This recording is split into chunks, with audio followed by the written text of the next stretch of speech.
Kirkwood Baptist Church, on behalf of the church staff, I just want to say Merry Christmas and Happy New Year to all of you. This has been a year that none of us will soon forget. Living through a once-in-a-lifetime pandemic is not something that any of us signed up for in 2020, but we appreciate the way that you have journeyed alongside us through all of it, shifting and adapting along the way as we've had to walk through this wilderness time together.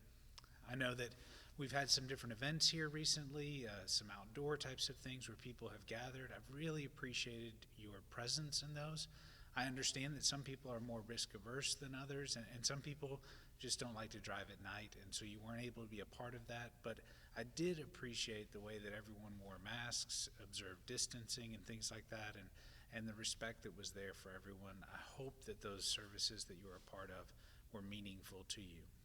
As we're looking ahead into 2021, we're mindful of the fact that most of us are at some point looking to be vaccinated, some of us sooner than others.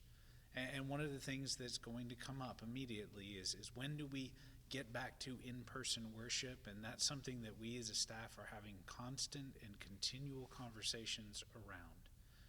One of the ways that I would encourage you to think about this is think about it as going from smaller to bigger. As you know, we're doing some things already. For example, the KBC brass are rehearsing on Wednesday nights in the Great Hall, spread out, plenty of space there.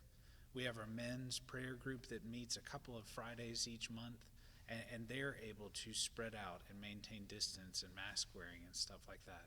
We're even looking at a class that Taylor's going to be teaching in January, beginning in January, where if we can have a certain size group, doing it more in person, spread out in the Great Hall and that sort of thing.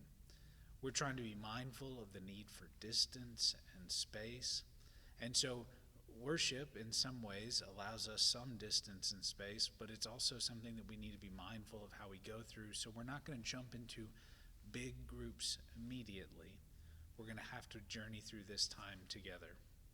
Now, as we move into the new year, I hope we move into it with a sense of hope and encouragement along the way, that we are grateful for the way that you've walked alongside us in this time, and we would encourage you to continue to participate in worship in all the ways that we have it, and any possibilities that we have for you to gather. And if you think of something along the way that we haven't tried or we aren't doing, please feel free to reach out to us, give us your ideas. We aren't the only ones who have them. We will see you all in the new year. I'd encourage you to be at our Christmas Eve service. That'll be at 5 o'clock on the 24th. We'll have regular worship on the 27th and back into our regular schedule into 2021. Bye.